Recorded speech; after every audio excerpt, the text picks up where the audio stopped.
Bonjour et bienvenue à toutes et à tous. Merci d'être au rendez-vous Eden Info sur votre télévision préférée, les titres. Comment les citoyens béninois apprécient-ils l'arrêté préfectoral interdisant la circulation aux engins à deux roues dans la zone commerciale du marché d'Antopa? Nous sommes à Cotonou. Vous suivrez à ce propos un reportage de Fréjus Seroulan. Libye, une accalmie s'est installée dans le bastion djihadiste de Citre après des combats acharnés entre les forces loyales au gouvernement d'union nationale libyen et les combattants du groupe État islamique. Et puis hors du continent africain, à Arménie, une affaire d'otage agite le pays depuis mardi. Un groupe armé lié à l'opposition retenait pour la troisième journée 4 otages dans un bâtiment de la police. Voilà pour le sommet.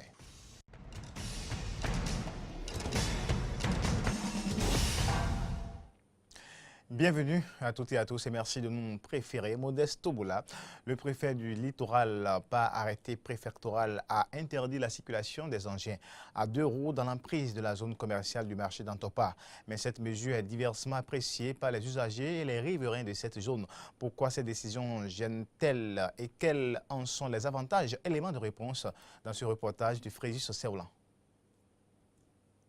L'ordre à tous engins à deux roues, l'entrée dans le centre commercial allant de la rue Mtn, Notre-Dame jusqu'à l'immeuble Maoulé, en passant devant le collège d'enseignement général d'Antokpa. Telle est l'intégralité de l'article 1er de l'arrêté préfectoral du préfet du littoral, Modeste Toboula, en date du 7 juillet 2016 et affiché un peu partout dans la zone commerciale. Mais cette mesure de l'autorité vient quelque peu rendre difficiles les activités de certains usagers du site. Et ceux qui ne sont pas si vous voulez aller quelque part, vous avez deux roues, vous allez passer par où? Et c'est à Missebo. La décision là, c'est très grave pour nous, puisqu'on va circuler par où? Pour prendre les clients, on va circuler par où? On dit qu'on veut par là-bas. C'est où on peut garer maintenant? Ce que voilà, les bonnes dames ne peuvent plus faire leur business parce que avec les motos là, surtout avec les IM là, ça les avantage à prendre leurs marchandises. Cette décision constitue aussi une difficulté pour les riverains. Il y a des gens qui habitent ici, il y a des gens qui ont le domaine ici, avant que le marché là commence à s'animer. Donc, ce que voilà, c'est un peu difficile de venir garer leurs motos, bien leurs engins, leurs voitures dans leur maison. Pour le préfet Modeste Toboula, il faut désormais respecter un minimum de règles et de normes internationales en matière de circulation dans les marchés. C'est pour cela qu'il a pris la mesure de ses responsabilités en entérinant cette décision qui émane du Conseil départemental de sécurité. Il explique ici les avantages de cette mesure. Le premier, la libre circulation des personnes et des biens. Deuxième, la maîtrise de l'arsenal sécuritaire dans le département, notamment dans la zone commerciale. Le bilan qui a été fait sur 10 braquages, vous verrez 8 à 9 dans la zone commerciale.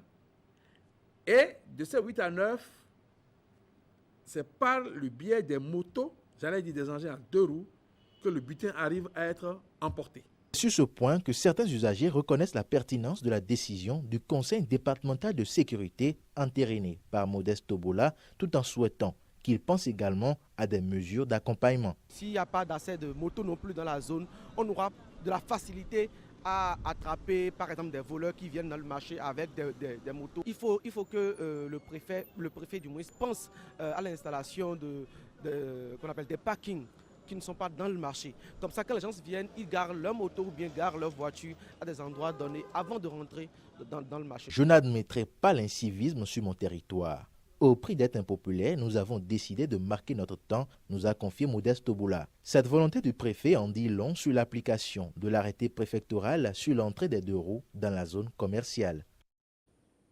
On parle toujours des activités des préfets. Le préfet de l'Atlantique, lui, de son côté, effectue une tournée de prise de contact et de travail quelques semaines après sa prise de service dans les 8 communes sous sa tutelle. Ce lundi, Jean-Claude Koudia était dans la commune d'Abo-Mekalavi et plus précisément à la mairie d'Abo-Mekalavi où il a été reçu par le maire Georges Bada. Le point avec Horacia Dodi et Fréjus Fiossi.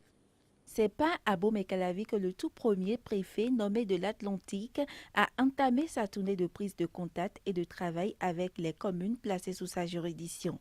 Accompagné d'une forte délégation de la préfecture d'Elada, Jean-Claude Kodia est allé à la rencontre de la population d'Abomey-Calavi, une commune dans laquelle il a débuté sa carrière en tant qu'agent permanent de l'État et par la suite sous-préfet. Le maire Georges Bada, après avoir fait une brève présentation du conseil communal et des actions déjà menées et en cours, est revenu sur les différentes préoccupations soulignées par les représentants des jeunes, des femmes, élus locaux, sages et notables et conseillers communaux. Des difficultés qui se résument à l'insécurité, aux conflits domaniaux et à l'accès aux pistes rurales.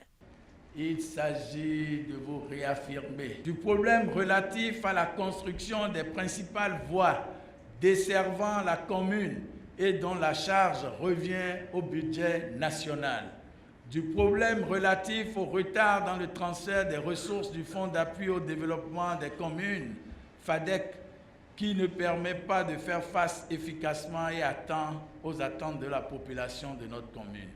Monsieur le préfet, ces préoccupations, dont la liste n'est pas exhaustive, constituent des priorités pour le conseil communal. C'est pourquoi vos instructions nous aideront à trouver des solutions pour la bonne marche de la gouvernance locale.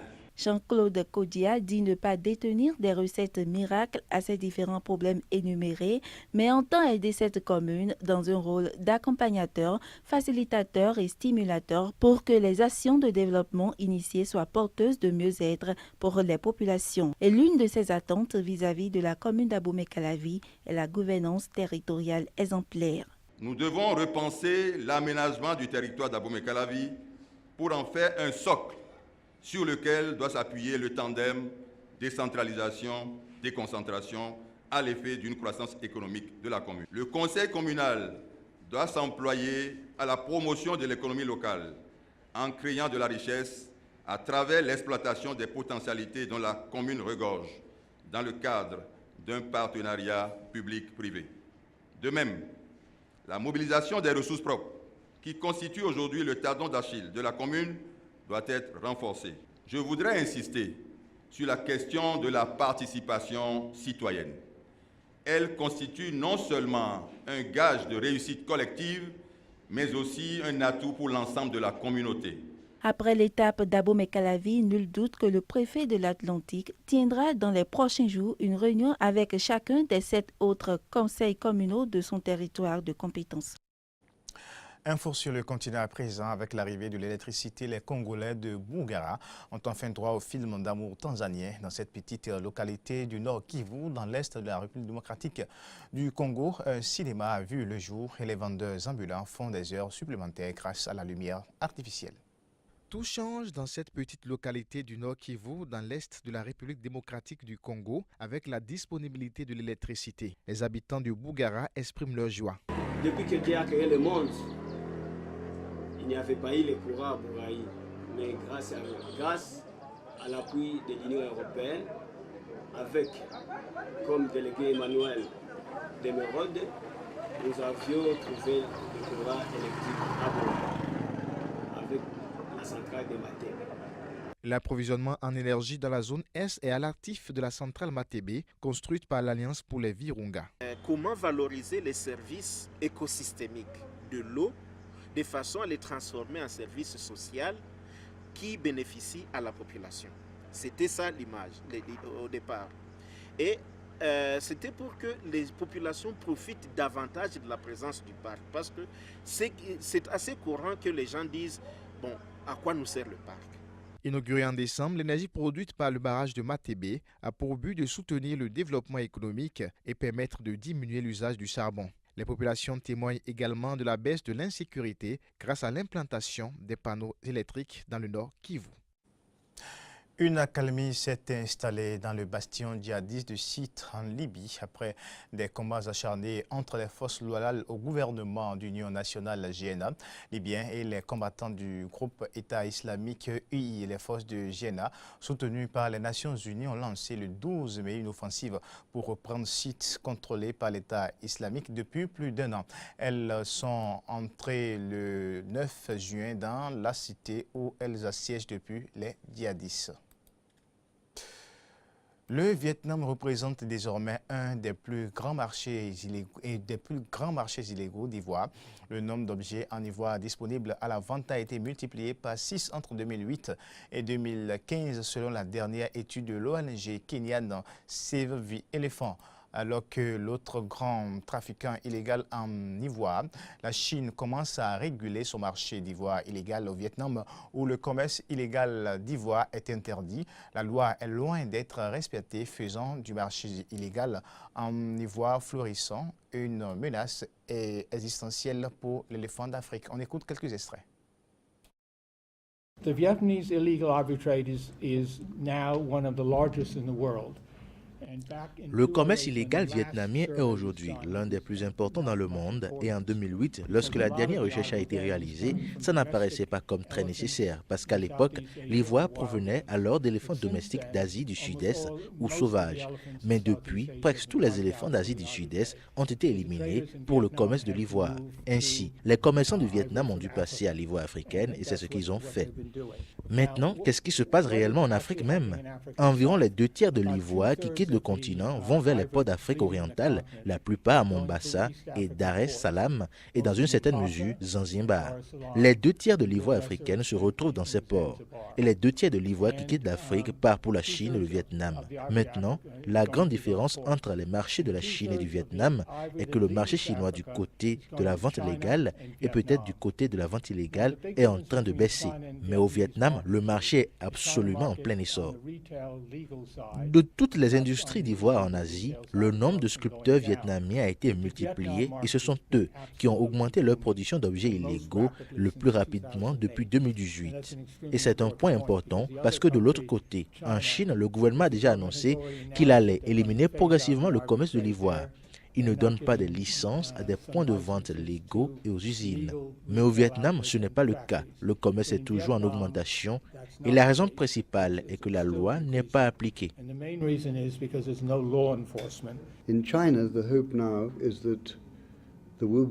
En Chine, on a maintenant l'espoir qu'il y aura des grandes mesures qui suivront les déclarations du président chinois.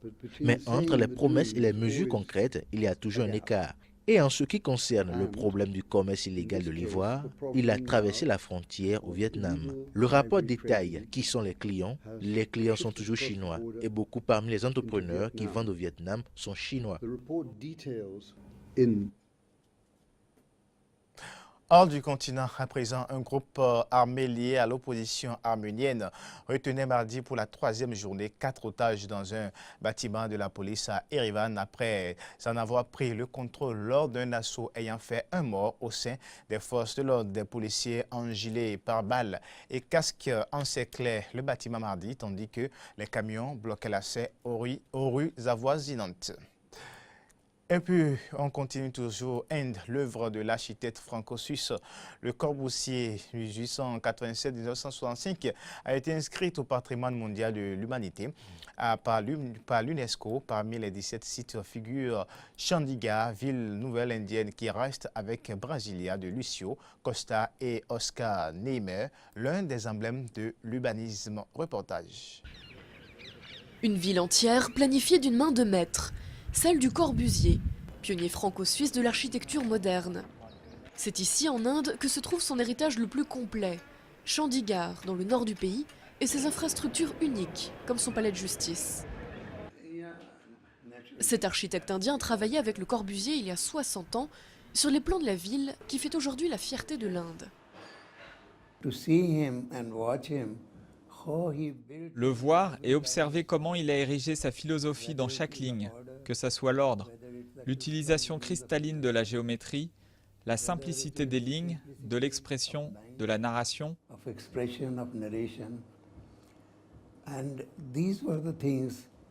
Vous pouvez observer tout ça en étant à ses côtés. Après l'indépendance de 1947, le Premier ministre Nehru veut moderniser la nation et s'adresse à un grand nom de l'architecture. Il engage Le Corbusier, qui privilégie les espaces verts et un système de quadrillage.